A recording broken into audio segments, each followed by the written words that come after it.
છે?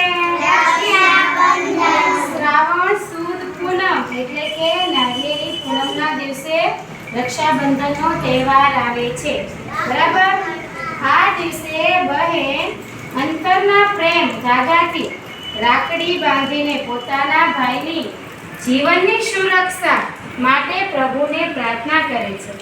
બરાબર? તો એ પ્રાર્થના કરી ભાઈ બહેનના પવિત્ર સંબંધને મહોર મારી દે છે. આમ તો આ દિવસે એક સાથે 3 તહેવારો ઉજવાય છે. કેટલા તહેવારો? 3 પર્વ મનાય છે. બરાબર?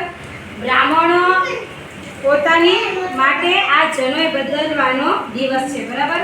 બ્રાહ્મણ લોકો હોય ને ત્યારે એ દિવસે બળેના દિવસે જનોઈ બદલે છે.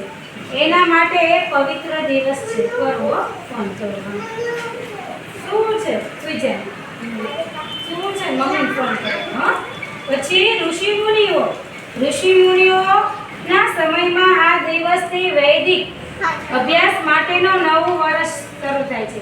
ઋષિમુનિઓ હોય ને એના માટે આપણે કેમ દિવાળીમાં નવું વર્ષ શરૂ થાય ને એવી રીતે ઋષિઓ મુનિઓને વૈદિક અભ્યાસ માટે નવું વર્ષ શરૂ થાય છે.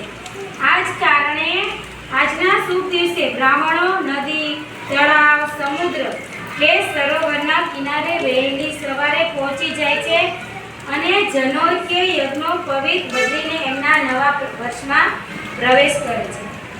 દરિયાકાંઠે રહેતા દરિયાઈ માર્ગે વેપાર ધંધો કરનાર ગુજરાતી, ખારવા, ખલાસી, લુહાણા વગેરે પ્રજા માટે આ સમુદ્ર પૂજનનો દિવસ છે. બરાબર? આજના દિવસે દરિયાલાલને ચૂંદડી અને નારિયેળ પણ અર્પણ કરી તેમજ પોતાના વાહન પર નારિયેળ વધેરી નારિયેળી પૂનમનો પર્વ ઉજવે છે.